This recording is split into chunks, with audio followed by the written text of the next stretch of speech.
मनुष्य की चाहना यही रहती है कि परमात्मा की याद सुखदायी हो, परंतु वह ऐसा कर नहीं पाता।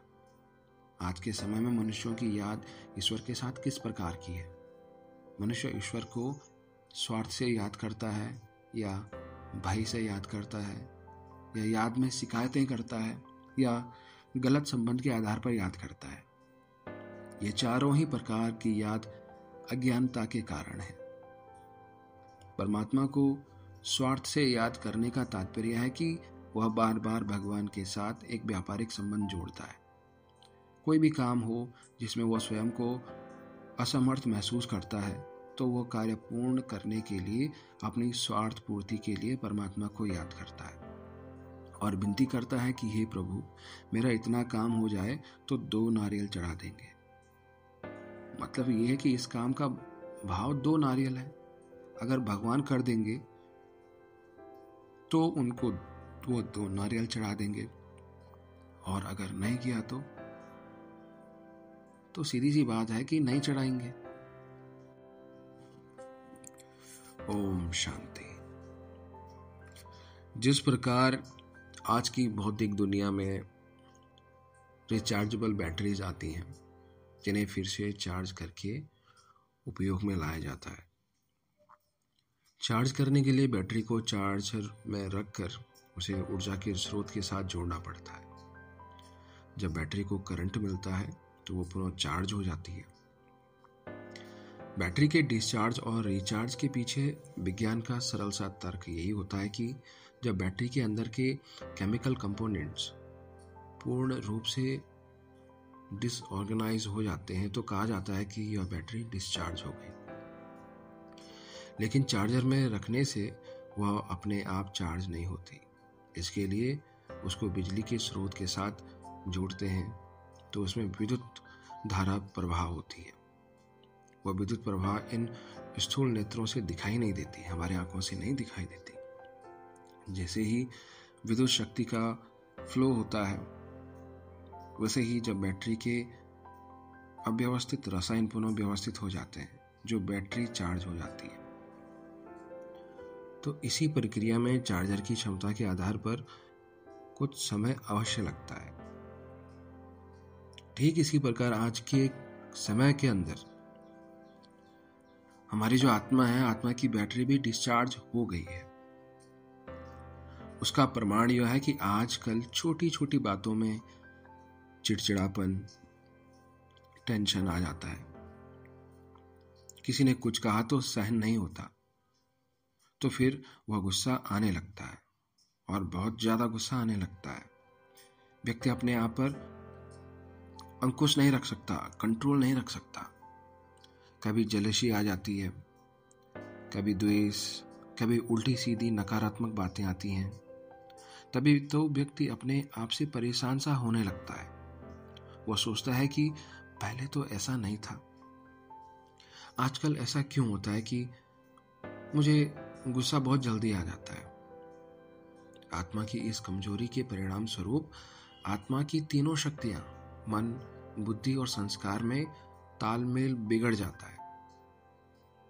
तो व्यक्ति जो सोचता है वह बोल नहीं पाता, और जैसा बोलता है वैसे कर नहीं पाता। जब इस प्रकार का अंतर्द्वंद चलता है तो आत्मविश्वास कम होने लगता है और हताशा बढ़ने लगती है। इन सभी लक्षणों से यही स्पष्ट होता है कि आत्मा रूपी बैटरी डिस्चार्ज और कमजोर हो गई है। राजयोग वह माध्यम है जिसके द्वारा आत्मा का परमात्मा के साथ यदि ठीक कनेक्शन जुड़ जाता है तो ऑटोमेटिकली ही सर्व शक्तियों की ऊर्जा मिलने लगती है। सर्व शक्तियों की प्राप्ति जीवन में सदा खुशियों का अनुभव कराती है। राजयोग मेडिटेशन का यह मतलब बिल्कुल भी नहीं है कि जब हम ध्यान में बैठेंगे तो हमारी आंखों से कुछ दिखाई देने लगेगा। कई लोग सोचते हैं कि जैसे ही हम मेडिटेशन में बैठेंगे तो भगवान की आकृति दिखाई देगी या कोई रंग दिखाई देगा। इसका मतलब यह है कि मेडिटेशन के दौरान कुछ दिखाई नहीं देता, बल्कि यह विधि है जिससे हम अपने मन के तार परमात्मा के साथ जोड़ते हैं।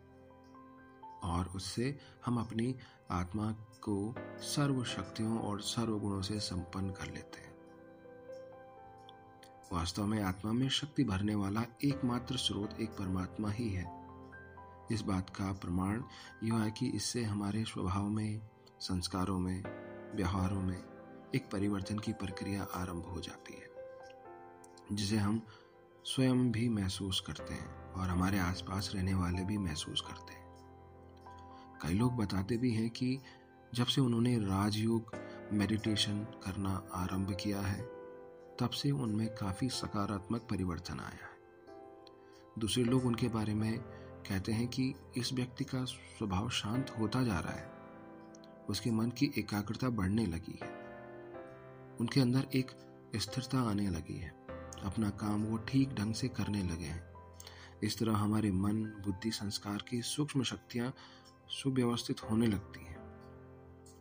पहले वह चाहते हुए भी अपने स्वभाव को बदली नहीं कर पाता था, क्योंकि उसमें शक्ति नहीं थी। अब उसे राजयोग से ताकत मिलती है, इसलिए वह जीवन में श्रेष्ठ परिवर्तन ला सकता है। धीरे धीरे हमारे जीवन में एक सुव्यवस्था आने लगती है। जैसा हम सोचते हैं वैसे ही हमारी भावनाएं उस सोच के अनुकूल ढलने लगती हैं। मन की चंचलता भी समाप्त हो जाती है और सकारात्मक दिशा में परिवर्तन हो जाता है। साथ ही साथ दृष्टि और दृष्टिकोण में भी सकारात्मकता आ जाती है और हमारी वाणी में मधुरता और परिपक्वता आने लगती है। ऐसे ही हमारा कर्म और व्यवहार भी अनुकूल होता जाता है। कहीं पर भी दुविधा वाली बात नहीं रहती, क्योंकि मन, बुद्धि, संस्कार, आत्मा की तीनों शक्तियां एक दूसरे से सामंजस्य में चलने लगती है, बैलेंस में चलने लगती है। जीवन में विशेष सुसंवादिता आ जाती है। ऐसा होते ही हमें अपने मन में सुकून मिलता है। इसे सिद्ध होता है कि हमारे जीवन में जो परिवर्तन आया वो परमात्मा से शक्ति प्राप्त करने से आया। और इस यात्रा का तीसरा कदम है अपने सुख, शांति और पवित्रता की तरंगें विश्व में चारों ओर फैलाना, जिससे वातावरण में भी परिवर्तन आने लगता है। अगर किसी व्यक्ति को राजयोग का अभ्यास करके तुरंत गुस्सा आ जाए तो दुनिया में भी लोग कहते हैं कि 5 मिनट भी शांत नहीं रह सके तो उसका क्या लाभ। इसलिए कई बार देखा जाता है कि कई लोग जब पूजा पाठ करके उठते हैं और जब उन्हें कोई उनकी मनचाही वस्तु तुरंत नहीं मिलती तो एकदम गुस्से में आ जाते हैं। उस समय घर में बच्चे भी माँ बाप से कहने लगते हैं कि क्या पूजा करने पर भी आपके मन में शांति नहीं है। भगवान को याद करने के बाद भी अगर इतना अशांत हो जाते हो तो फिर पूजा करने का मतलब क्या है। ठीक इसी प्रकार अगर राजयोग या मेडिटेशन करने के बाद 5 मिनट भी अगर शांति के अनुभव में नहीं रहते तो मेडिटेशन से क्या लाभ हुआ। जबकि राजयोग या मेडिटेशन से प्राप्त शक्ति का अनुभव तो दिन भर व्यक्ति को शक्तिशाली स्थिति में रखता है। अगर मेडिटेशन करने से कोई प्राप्ति नहीं है, स्वभाव में कोई परिवर्तन ना हो, तो वह सिर्फ बाहरी रूप से शांति में बैठे, परंतु मन अन्य बातों में भटक रहा है। बाहरी रूप से शांति में बैठना यह ध्यान या मेडिटेशन नहीं है। वास्तव में आज के युग में मेडिटेशन की आवश्यकता क्यों है, ये जानना बहुत जरूरी है। आज के युग में मेडिटेशन की आवश्यकता इसलिए है क्योंकि चारों ओर वातावरण में नकारात्मक ऊर्जा फैली है। नकारात्मक ऊर्जा मनुष्य की सकारात्मक ऊर्जा को एब्जॉर्ब कर लेती है या सोख लेती है। ऐसा लगता है कि मनुष्य की शक्ति निचुड़ गई है। तभी व्यक्ति दिन के ढलने तक स्वयं को एकदम थका हुआ या शक्तिहीन महसूस करता है। जैसे जैसे नकारात्मक ऊर्जा उसके व्यक्तित्व पर हावी होने लगती है, वैसे वैसे उसका स्वभाव भी नकारात्मक होने लगता है। दूसरी ओर मेडिटेशन करने से वो अपनी सकारात्मक ऊर्जा स्तर यानी पॉजिटिव एनर्जी लेवल को बढ़ाता जाता है। यह सकारात्मक ऊर्जा ही व्यक्ति का प्रभाव मंडल यानी ऑरा कहलाती है। आज की दुनिया में यह सकारात्मक ऊर्जा का प्रभामंडल यानी ऑरा मनुष्य के लिए एक सुरक्षा कवच का कार्य करता है। जो व्यक्ति सुबह सुबह मेडिटेशन के द्वारा अपने आसपास यह सकारात्मक ऊर्जा का सुरक्षा कवच धारण कर लेता है, वो किसी भी नकारात्मक ऊर्जा वाले वातावरण में यदि चला भी जाता है तो उस पर उस तमोगुणी वातावरण का प्रभाव नहीं पड़ता। वह दिन भर उमंग उत्साह वाली सकारात्मक ऊर्जा से कार्य कर सकता है। इससे उसकी कार्य क्षमता तो बढ़ती ही है, साथ साथ कोई भी बात या घटना जल्दी तनाव में नहीं लाती। ना ही वह शीघ्र क्रोध में आकर कोई निर्णय लेता है। वह न खुद परेशान होता, न किसी को परेशान करने के निमित्त बनता है। दिन के अंत में भी वह उसी सकारात्मक ऊर्जा के साथ स्वस्थ रहता है, यानी उसकी आत्मा रूपी बैटरी चार्ज रहती है। तभी तो श्रीमद् भगवद गीता में कहा गया है कि योग से व्यक्ति की कार्य कुशलता बढ़ती है, योग कर्मसु कौशलम, और वह जीवन के हर संघर्ष या युद्ध में विजयी होता है। और मेडिटेशन एक टेलीपैथिक कनेक्शन है। सरल शब्दों में मेडिटेशन एक टेलीपैथिक कनेक्शन है जिसमें आप अपने मन की बात दूर बैठे व्यक्ति तक पहुंचा सकते हैं। मान लीजिए कि आप किसी व्यक्ति को याद कर रहे हो और थोड़ी देर में ही उस व्यक्ति का फोन आ जाए, तो सरप्राइजली कहते हैं कि यार मैं आपको ही याद कर रहा था, बड़ी लंबी उम्र है आपकी। और आश्चर्य भी होता है और खुशी भी होती है कि यह कैसे हो गया कि मन ही मन उसको याद कर रहे थे और उनका फ़ोन ही आ गया। उस व्यक्ति से अगर पूछा जाए कि आपने फ़ोन कैसे किया, तो वो यही कहेगा कि बस आपकी याद आ गई तो सोचा आपसे बात कर लूँ। परंतु यह हमेशा या हर एक व्यक्ति के साथ नहीं होता। ऐसा तभी संभव है जब उन दो व्यक्तियों की मानसिक तरंगें एक ही स्तर पर फ्लो हो रही हों। ऐसा अनुभव स्पष्ट रूप से होता है। इसी को टेलीपैथिक कनेक्शन कहते हैं।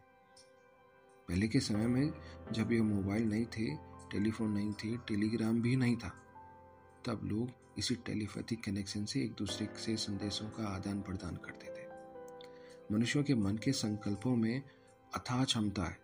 कितना भी दूर कोई व्यक्ति बैठा हो, उसके साथ भी वो टेलीपैथिक कनेक्शन के माध्यम से संवाद कर सकता है। लेकिन जैसे जैसे आधुनिक दुनिया में टेक्नोलॉजी विकसित होती गई, तो मनुष्यों की यह मानसिक शक्ति क्षीण होती गई और वो साधनों के अधीन होता चला गया। इस पे आदि शंकराचार्य जी की बात याद आती है। जब आदि शंकराचार्य जी बचपन में संन्यास लेना चाहते थे, परंतु उनकी माताजी उन्हें संन्यास लेने से रोक रही थी। लेकिन माँ की आज्ञा के बिना वह संन्यास धारण नहीं कर सकते थे। एक दिन उनकी माँ नदी पर कपड़े धोने गई। बालक शंकर भी उनके साथ चला गया। जब वह नदी में नहाने लगा, उसी समय मगरमच्छ ने उनका पैर पकड़ लिया। वह जोर से चिल्लाया और उसने अपनी माँ को आवाज लगाई और कहा कि देखो माँ, तुम मुझे संन्यास नहीं लेने दे रही हो, अब ये मगरमच्छ मुझे खा जाएगा, फिर तुम क्या करोगी? माँ का मोह था। उसने तुरंत भगवान से प्रार्थना की कि कहा, हे प्रभु, मैं उसे संन्यास लेने दूंगी, आप उसे बचा लो। और तब मगरमच्छ ने उसके पैर को छोड़ दिया। बालक शंकर नदी से बाहर आए और माँ से कहा कि देखो माँ, अभी तो आपने भगवान से वायदा किया है कि आप मुझे संन्यास लेने दोगी। माँ ने कहा, ठीक है, मैं तुझे संन्यास लेने दूंगी, लेकिन मेरी एक शर्त है कि जब मैं मरूं तो तेरे कंधे पर जाऊं। बालक शंकर ने माँ से कहा, ठीक है, जब आपका अंतिम समय आए तो आप सिर्फ मुझे याद करना, मैं पहुंच जाऊंगा। बालक शंकर का आशीर्वाद लेकर निकल पड़े और काफी दूर निकल गए।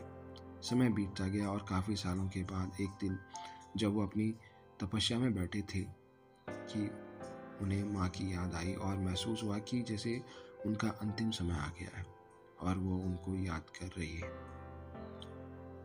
वो तुरंत अपनी तपस्या से उठे और चलने लगे अपने गांव की ओर। जैसे ही वो अपने घर पहुंचे तो देखा कि सचमुच उनकी माँ का अंतिम वक्त आ गया है। दरवाजे पर खड़े होकर उन्होंने अपनी माँ को कहा, माँ। उनकी माँ ने आंखें खोली और उनकी ओर देखा।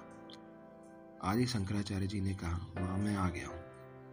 माँ के चेहरे पर एक मुस्कान और संतोष के भाव थे और सहज ही उन्होंने अपना शरीर छोड़ दिया। इसको कहते हैं टेलीपैथिक कनेक्शन। मेडिटेशन भी परमात्मा के साथ एक टेलीपैथिक कनेक्शन है। जब हम भगवान को याद करें और उसका प्रत्युत्तर अनुभव हो तो कितनी खुशी होगी। यदि जीवन में कभी इत्तेफाक से ऐसा अनुभव भी होगा, लेकिन शायद उसे समझ नहीं पाए। जैसे मान लो आपने सुबह अपनी प्रार्थना में मन ही मन कोई संकल्प भगवान के सामने किया हो और दिन में आपका वह संकल्प पूरा हो जाए, तो मन में आश्चर्य भी होगा और खुशी भी होगी। तब लगता है जैसे भगवान हमारे मन की बात सुनता है। लेकिन यह कभी कभी अनुभव होता है, परंतु अगर यह अनुभव निरंतर करना हो तो उसके लिए क्या करें? यह अनुभव तभी संभव है जब व्यक्ति निरंतर अभ्यास के द्वारा ईश्वर से अपना संबंध जोड़ लेता है। परमात्मा की फ्रीक्वेंसी उच्च स्तर की होती है और मनुष्य की फ्रीक्वेंसी का स्तर निम्न होता है, तो दोनों का मेल कठिन होता है।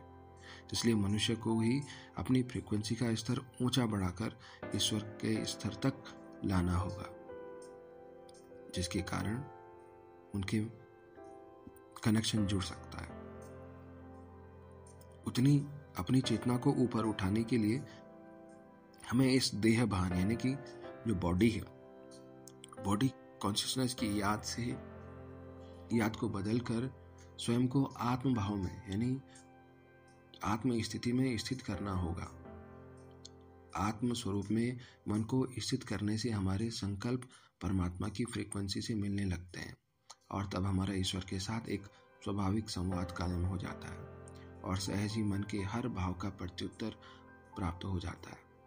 फिर तो हम भी उसकी हर बात का संकेत समझ सकते हैं और परमात्मा भी हमारे मन की हर बात को सुन सकते हैं, समझ सकते हैं। कई बार आपने जीवन में ऐसा अनुभव किया होगा कि आप सुबह के समय एकदम रिलैक्स स्थिति में बैठे हो और आपको जैसे कुछ घटित होने का आभास होता है, परंतु उसे स्पष्ट समझ न सकने के कारण आप उस पर ध्यान नहीं देते।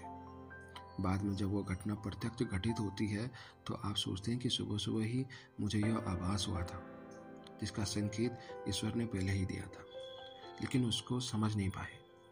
इसलिए जितना आत्म स्थिति में स्थित होने का अभ्यास करेंगे, उतना ही उन संकेतों को भी समझना आसान हो जाएगा और जीवन में एक दिव्य आनंद का अनुभव होगा। योग का दूसरा नाम है प्रयोग। कभी यह प्रयोग करके ईश्वर के सामीप्य का अनुभव करें। जिस प्रकार रास्ते चलते हमें हजारों लोग मिलते हैं, लेकिन हर एक के साथ अपनी मेंटल फ्रीक्वेंसी की ट्यूनिंग नहीं होती। इसका मतलब हम हर एक को याद नहीं करते, क्योंकि याद करने के भी कुछ आधार होते हैं। 4 आधार होते हैं याद करने के। पहला है परिचय, जिसके साथ हमारा थोड़ा सा भी परिचय होता है, जिनको हम जानते हों, हम उसको याद करते हैं। परिचय के बिना किसी की भी याद संभव नहीं है। दूसरा है संबंध, जिसके साथ हमारा थोड़ा बहुत भी संबंध होता है तो उस संबंध के आधार पर उसकी याद आती है। और तीसरा है प्यार, जिसके साथ हमारा स्नेह प्यार होता है, उसको हम याद करते हैं। और चौथा है प्राप्ति, जहाँ से कुछ मिलने वाला हो, कुछ प्राप्ति होने वाली हो, उसको याद किया जाता है। तो याद करने के 4 आधार हैं: परिचय, संबंध, प्यार और प्राप्ति। इन 4 आधारों पर 4 प्रकार की याद होती है। जहाँ सिर्फ परिचय है, वहाँ याद करने की मेहनत होती है। जैसे मान लो कि घर में कोई पार्टी है और उसमें सभी परिचित व्यक्तियों को बुलाना है, तो एक एक को बैठकर याद करेंगे, एक लिस्ट तैयार करेंगे ताकि कोई भी ना छूट जाए, और याद करके उसको निमंत्रण पत्र भेजेंगे। यानी जहाँ सिर्फ परिचय है, वहाँ याद करने की मेहनत है। जहाँ संबंध है, वहाँ याद भी स्वाभाविक होती है। जैसे कभी कभी संबंधियों की तीव्र याद सताती है, मम्मी की, पापा की, या अपने लव्ड वंस की। जैसे माँ का अपने बच्चे के साथ संबंध है। मान लीजिए कि बच्चा कहीं हॉस्टल में रहकर पढ़ रहा हो और वहाँ से खबर आ जाए कि बच्चे की तबीयत ठीक नहीं है, तो माँ को क्या होगा? उस बच्चे की याद सताएगी ना। खाना बना रही होगी, याद बच्चे को करेगी कि क्या वो भी खाना खा रहा होगा, क्या कर रहा होगा, अपना ध्यान रखता होगा या नहीं, दवाई समय पर लेता होगा या नहीं।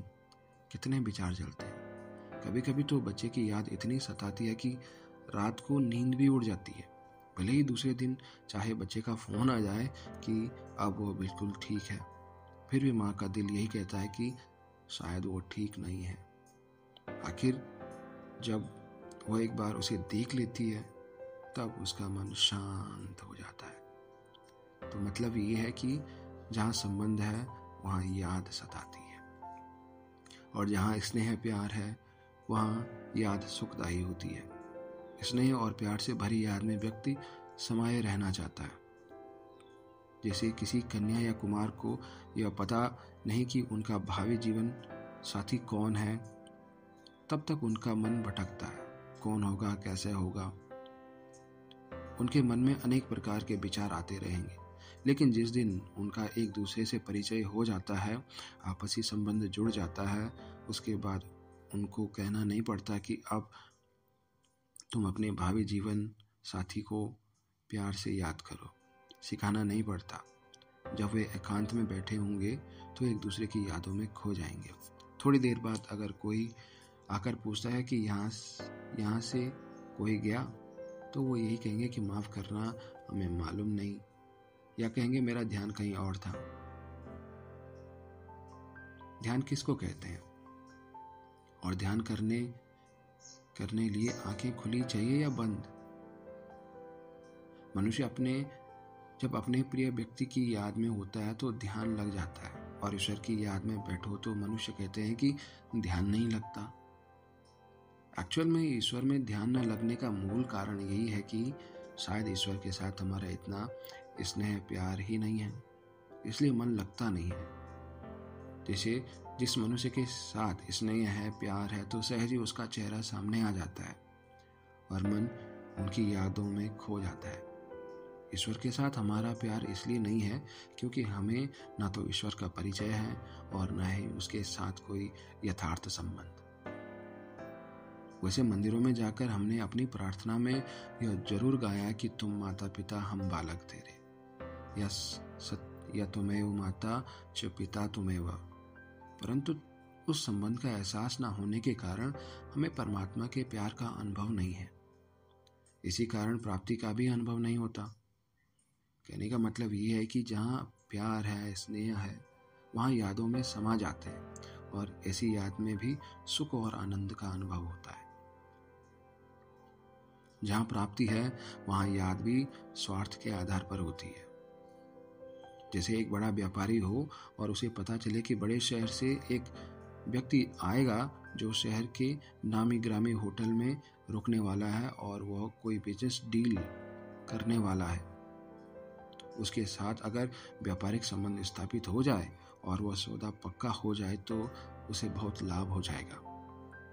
परंतु उसके पहुंचने के वक्त का कोई ठिकाना नहीं है, क्योंकि वह अपनी गाड़ी से निकला है, इसलिए रात को देर से भी पहुंच सकता है।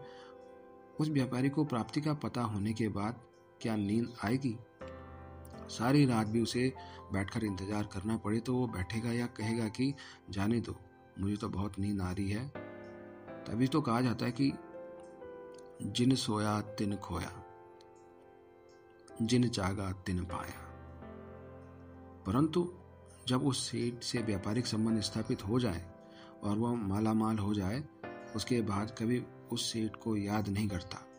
इसका मतलब ये है कि जहाँ प्राप्ति है वहाँ याद स्वार्थ भरी या मतलब भरी होती है। संक्षेप में याद के 4 आधार इस प्रकार हैं।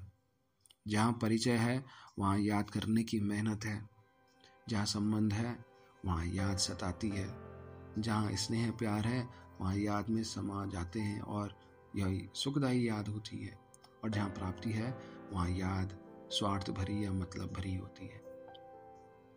आज इस तनाव एवं भय के युग में जहाँ संसार में चारों ओर दुख अशांति है, तो मनुष्यों की याद ईश्वर के साथ किस प्रकार की होगी?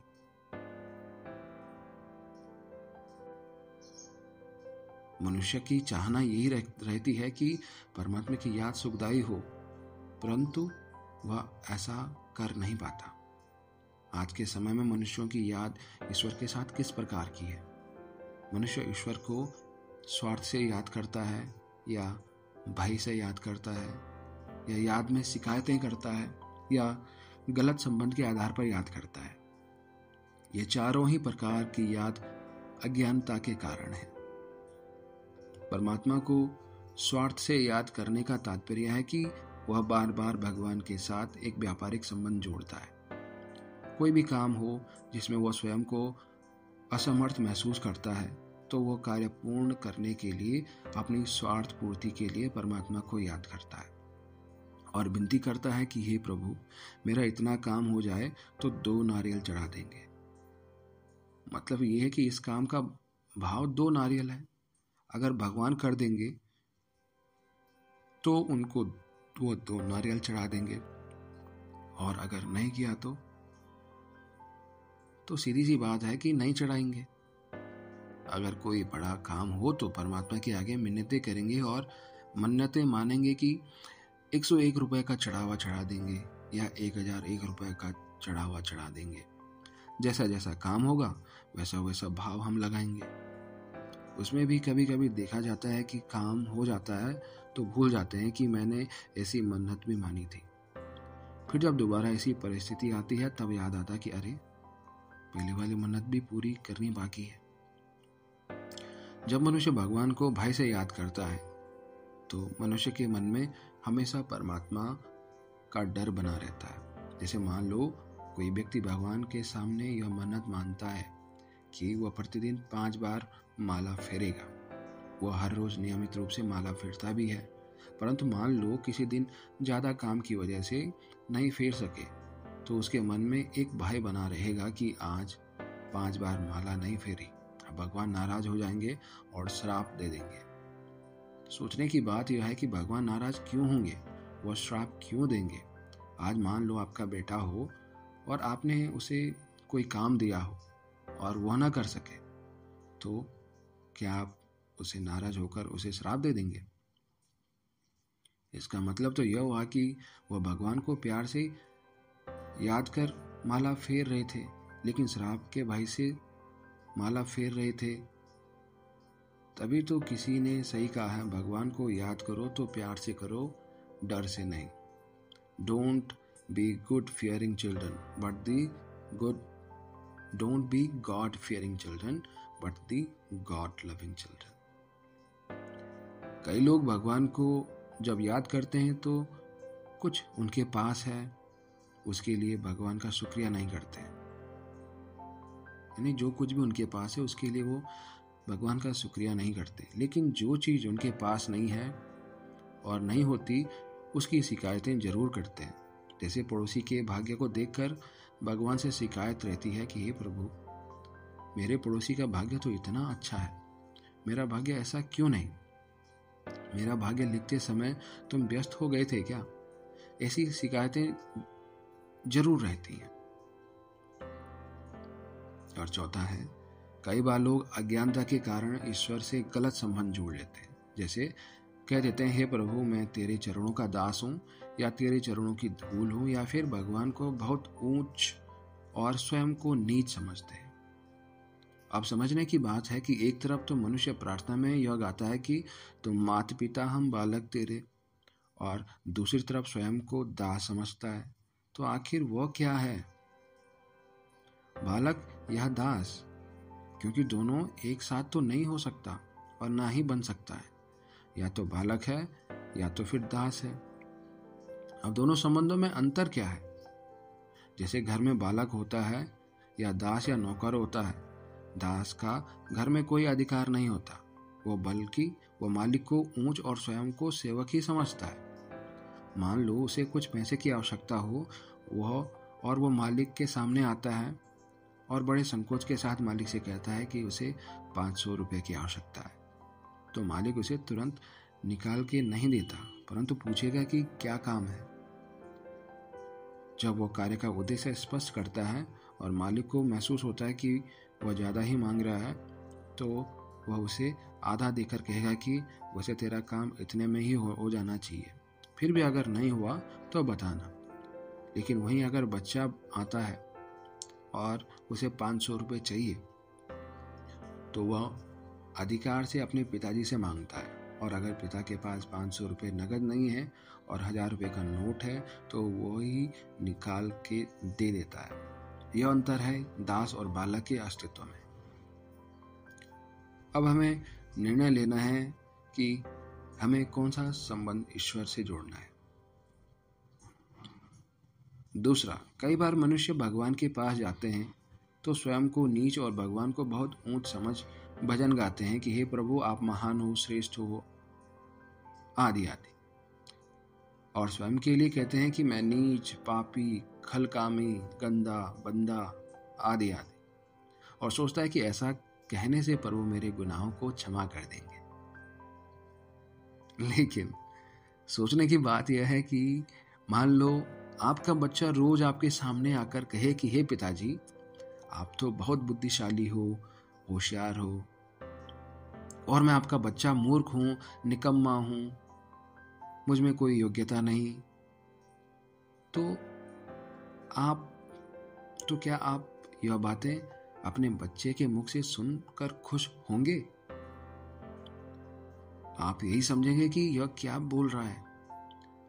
आप प्रसन्न नहीं होंगे, लेकिन आप अपने बच्चे को अपने जैसा या अपने से भी आगे देखना चाहते हैं। तो भगवान भी हमारा पिता है, वह हमारी ऐसी प्रार्थना सुनकर खुश नहीं होते। वह हमें भी अपने जैसा देखना चाहते हैं। कई लोग सोचते हैं हम तो हैं ही परमात्मा के बच्चे, लेकिन रोज मंदिर में प्रार्थना गा लेने से भी बच्चे नहीं बन जाते। जैसे एक राजा का बेटा राजकुमार होता है तो उसका उठना, बैठना, चलना फिरना, बोलचाल, व्यवहार कैसा होता है? उसमें राजसी संस्कार होता है। उसे सिखाना नहीं पड़ता कि तू राजकुमार है और तुम्हें ऐसा करना चाहिए या ऐसा नहीं करना चाहिए, परंतु अपने आप उसमें वो बातें स्वयं आने लगती हैं। ठीक इसी प्रकार हम भी भगवान के बच्चे हैं, तो क्या हमारा उठना, बैठना, बोलचाल सब ईश्वर के बच्चे कहलाने जैसा है? अगर नहीं तो अपने को भगवान के बच्चे कैसे कहला सकते हैं? हमें भी भगवान जैसी वह दिव्यता धारण करनी है। यह है आध्यात्मिक समझ। परमात्मा से यथार्थ संबंध जोड़कर प्यार से याद करना ही राजयोग है। सवाल है कि कितने प्रकार के संबंध हम परमात्मा के साथ जोड़ सकते हैं। हमने अपनी प्रार्थना में तो गाया कि त्वमेव माता च पिता त्वमेव बंधु च सखा त्वमेव विद्या द्रविणम त्वमेव सर्वम मम देव देवा। हमने इस प्रार्थना का भी कभी प्रत्यक्ष में अनुभव नहीं किया कि परमात्मा माता पिता हैं तो कैसे हैं, या वह बंधु या सखा हैं तो कैसे हैं। मनुष्य के अति निकट के 6 संबंध हैं जिससे उसका लगाव होता है, जिसकी याद उसे बार बार सताती है। वह 6 संबंध इस प्रकार हैं। माता पिता और बच्चे का संबंध। शारीरिक माता पिता को याद करना इजी रहता है। माता पिता को उनके गुणों के आधार पर, उनकी विशेषताओं के आधार पर, प्यार भरी पालना के आधार पर, या कभी उनकी शक्ति या शिष्टाचारों में भी उनका हमें योग्य पात्र बनाने की शुभकामना के आधार पर याद किया जाता है। ऐसे ही परमात्मा अगर हमारे माता पिता हैं तो उनको कैसे याद करें? परमात्मा को भी उनके गुणों के आधार पर, उनकी प्यार भरी पालना के आधार पर याद करना है। इस बात को समझने के लिए एक कहानी याद आती है। एक बार एक व्यक्ति सपने में अपनी जीवन यात्रा देखता है। उसे ऐसा लगता है जैसे वो समुद्र के किनारे किनारे चल रहा है। ध्यान से देखता है तो कहीं कहीं उसे 4 पैरों के निशान दिखाई देते हैं और कहीं कहीं 2 पैरों के निशान दिखाई देते हैं।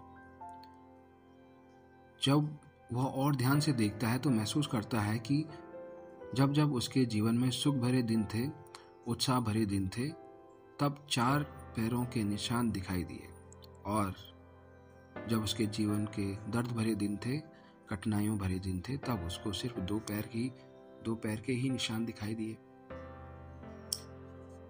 वो मन भगवान से बातें करता है, हे प्रभु, मैं तो समझता था कि आप हर वक्त मेरे साथ हो, लेकिन ये आज मैं क्यों देख रहा हूं?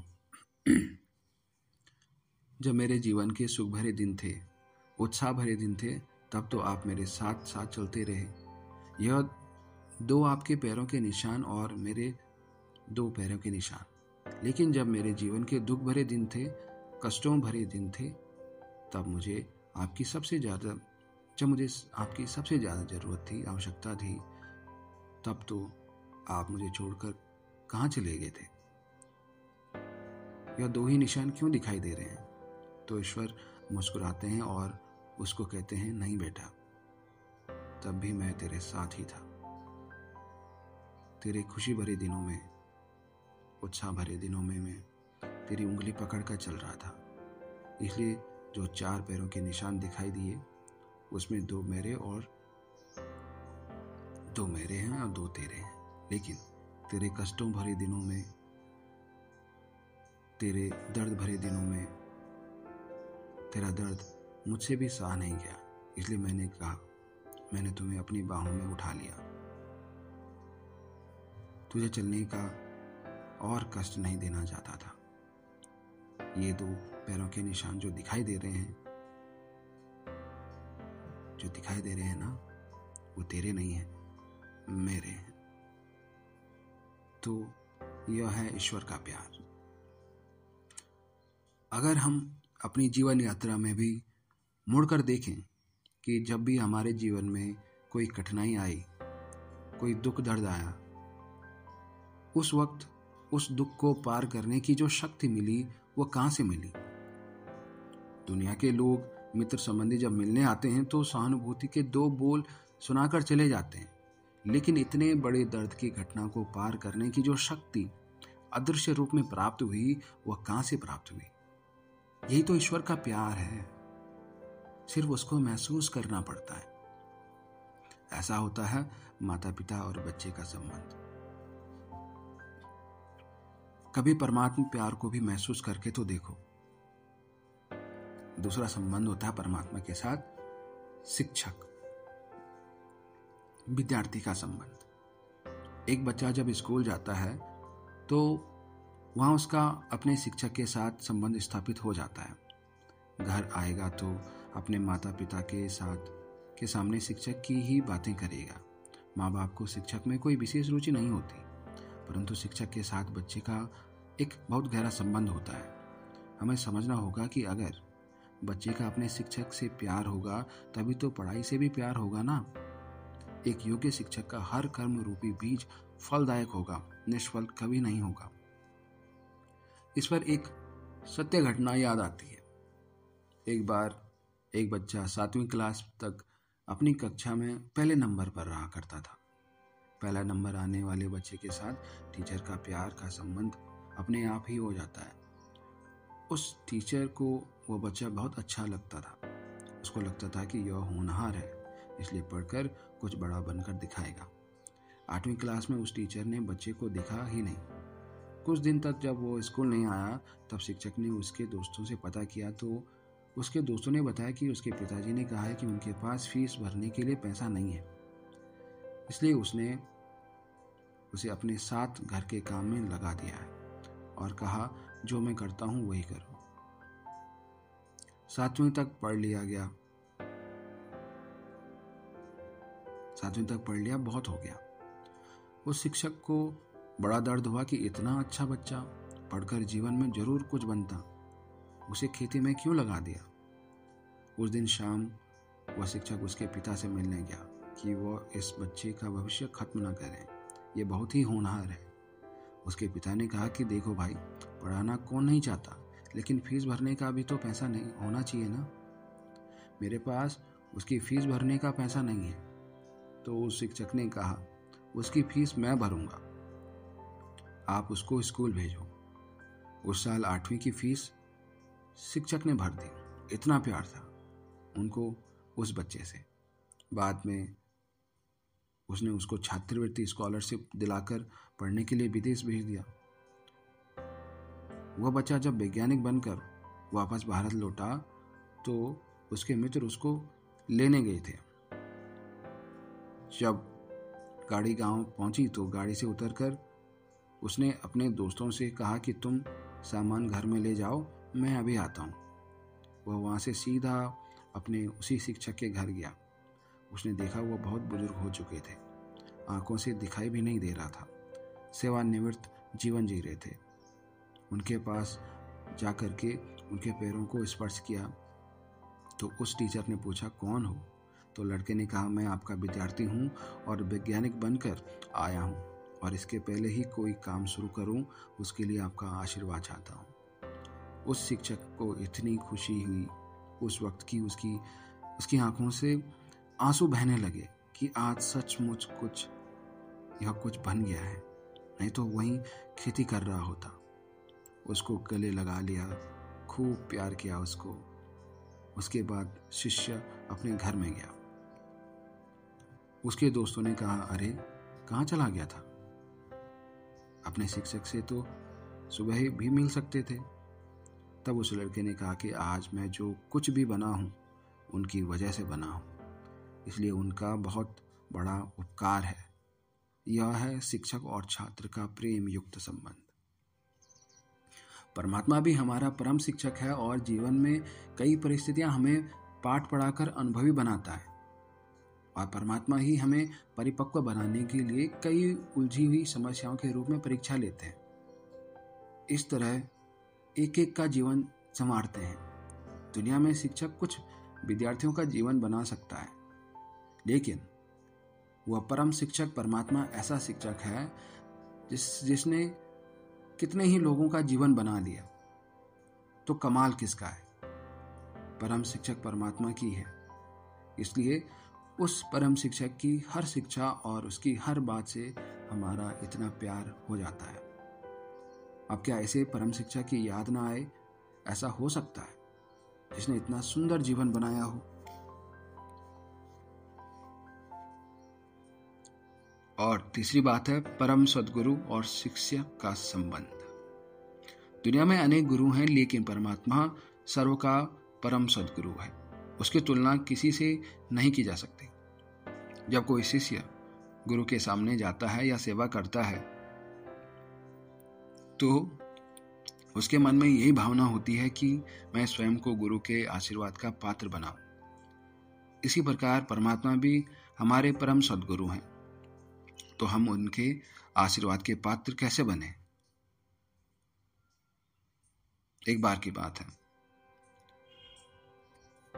एक बार एक महात्मा एक राज्य की सीमा के बाहर अपनी छोटी सी कुटिया में रहते थे और तपस्या करते थे। उस राज्य से जो भी लोग आते जाते वो महात्मा को देखकर झुककर प्रणाम करते थे। महात्मा की नजर उन पर पड़ती थी तो वो अपने आशीर्वाद का हाथ उन पर रख देते थे। महात्मा बड़े सिद्ध पुरुष थे। उनका आशीर्वाद लोगों के कष्ट दूर कर देते थे। सारे राज्य में यह बात फैल गई कि राज्य की सीमा के बाहर जो महात्मा रहते हैं वह बहुत सिद्ध पुरुष हैं। धीरे धीरे यह बात राजा के कान तक पहुंची। उस राज्य का राजा बड़ा लालची था। राजा सोचने लगा कि ऐसे महात्मा को तो राज्य की सीमा के अंदर ही रहना चाहिए ताकि वह लोगों के कष्ट दूर कर सके और राज्य को धन धान्य से संपन्न करे। राजा ने अपने मंत्री से यह सलाह की और फिर मंत्री को महात्मा के पास अपना प्रस्ताव रखने के लिए कहा।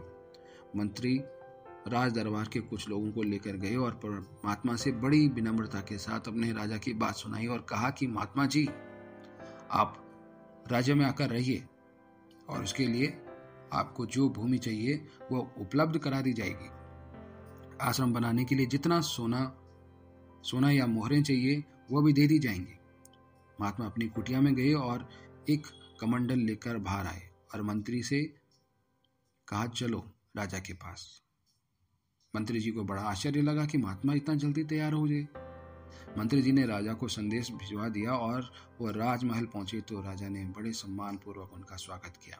बड़े आदर के साथ महल में ले गए और राजा ने पुनः सारी बात दोहराई। महात्मा जी ने कमंडल को आगे किया और राजा से कहा कि कमंडल भर के सोना दे दीजिए।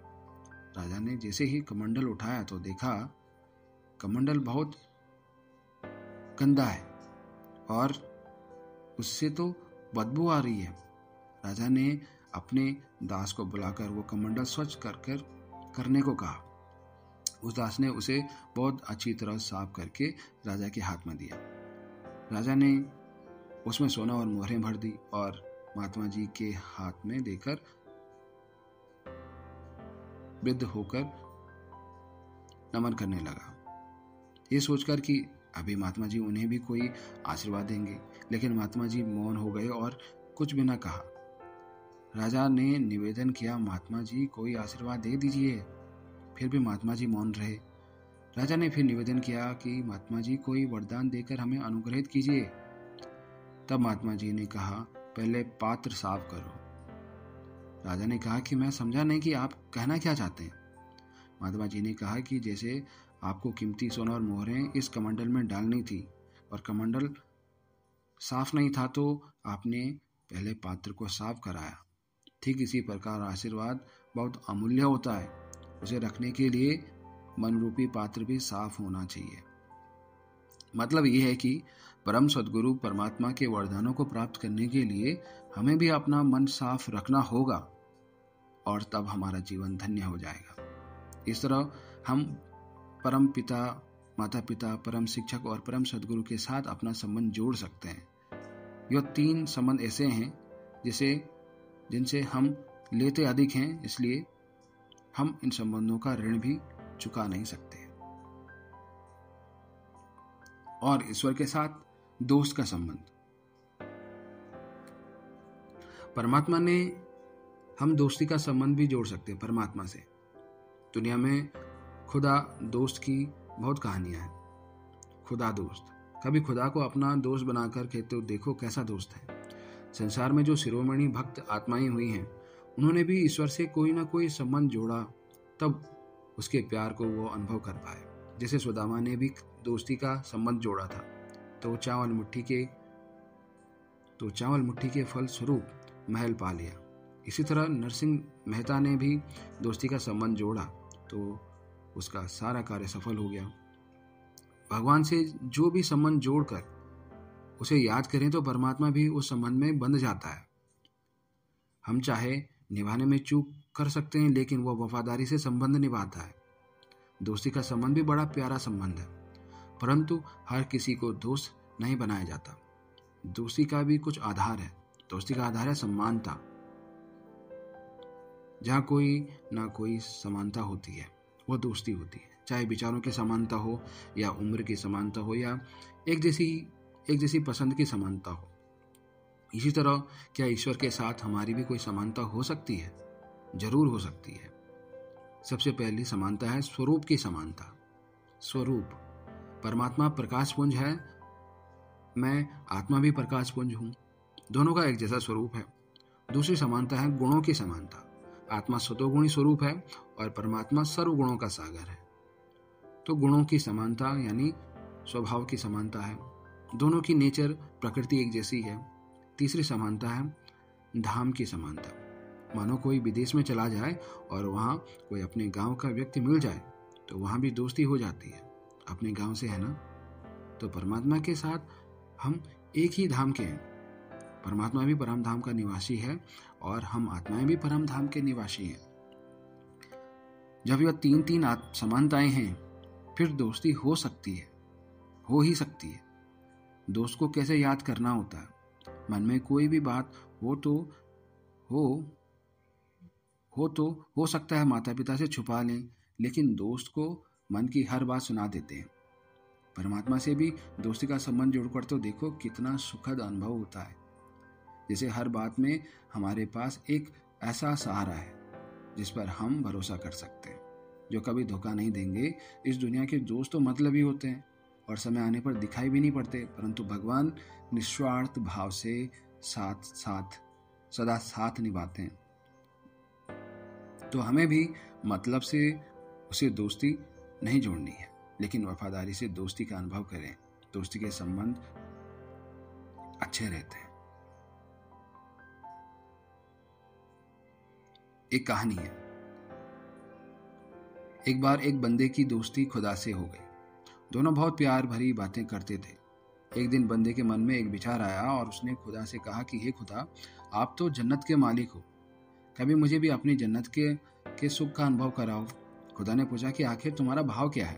बंदे ने कहा कि वह 10 दिन के लिए जन्नत में रहकर जन्नत का सुख अनुभव करना चाहता है। खुदा ने कहा, बस सिर्फ 10 दिन के लिए? बंदे ने हामी भरी और कहा, और खुदा उसे जन्नत में ले गए। और खुदा ने कहा, लो, आज से 10 दिन के लिए तुम्हें मैं स्वर्ग का मालिक बनाता हूँ और तुम जितना सुख आनंद भोगना चाहो भोग लो। पहले दिन ही बंदे ने महसूस किया कि उसने 10 दिन कहकर गलती कर दी, लेकिन अब क्या कर सकता था। परंतु उसने देखा कि स्वर्ग में हर कार्य बहुत जल्दी हो जाता है। तब उसे मन में विचार आया कि क्यों नहीं मैं अपने लिए एक ऐसा ही स्वर्ग 10 दिन में तैयार कर दूं। उसने सारे संसाधन लगाकर 10 दिन में अपने लिए वैसा ही स्वर्ग तैयार करवा दिया और 10 दिन के बाद खुदा को उसकी जन्नत लौटा दी। अब खुदा ने देखा कि उसने अपने लिए ऐसा ही स्वर्ग तैयार करवा दिया तो खुदा को भी उस बंदे पर हंसी आ गई और इस बंदे ने मुझे भी नहीं छोड़ा, लेकिन गुस्सा नहीं आया। खुशी हुई कि चलो अब बराबर की दोस्ती तो हो गई। यह है खुदा के साथ संबंध निभाने की विधि, एकदम न्यारी और प्यारी। 5वां संबंध होता है लव्ड वंस का संबंध, प्यार का संबंध, प्रियतम का संबंध। इसी तरह परमात्मा को प्रियतम बनाकर के देखो और उसको आशिक मासूक रूप में याद करो। दुनिया में लोग अपने पति को परमेश्वर मानते हैं, लेकिन यहाँ परमेश्वर को अपना पति बनाना है। यह भी बड़ा अपनेपन का रिश्ता है। जब भगवान को अपना जीवन साथी बना देते और प्यार से उसे याद करते, यह तो यथार्थ भक्ति योग है, जहाँ परमात्मा भी कदम कदम पर हमारा ध्यान रखता है। मीराबाई ने श्री कृष्ण से प्रियतम का संबंध जोड़ा था और उसी स्वरूप में प्यार से याद करती थी और श्री कृष्ण भी प्रियतम बनकर उसके सामने आए और राणा के द्वारा भेजे हुए जहर के प्याले को भी अमृत बना दिया। इसी तरह परमात्मा को प्रियतम बनाने से जीवन का विष भी परिवर्तन होकर अमृत बन जाएगा। वो प्रियतम इतना अच्छा है जो आपकी हर बात का टेंशन स्वयं ले लेता है। दुनिया में ऐसा प्रियतम कोई नहीं मिलेगा। दुनिया में थोड़ा भी ऊपर नीचे हो जाता है तो जीवन साथी दुख भी देते हैं, मूड भी बदलते हैं, डांट भी सुननी पड़ती है और कभी हंसाएंगे कभी रुलाएंगे। यहाँ हमारा प्रियतम इतना अच्छा है कि कभी दुख नहीं देता, कभी मूड ऑफ नहीं करते, सदा हंसाते हैं, सदा प्रीति की रीत निभाते हैं। अगर कोई गलती हो भी जाती है तो उसे प्यार से सुधार लेते हैं और किसी के सामने प्रत्यक्ष भी नहीं होने देते। इतना बड़ा प्यार, इतना प्यार वो करता है हमें। उसी ईश्वर के साथ संबंध जोड़ कर देखो, कितना सुंदर समय बीत जाता है। यह है 5वां संबंध प्रियतम का। उसकी याद तो सदैव बनी रहती है। अब आप सोचो कि क्या ऐसे भगवान की याद भूल सकती है?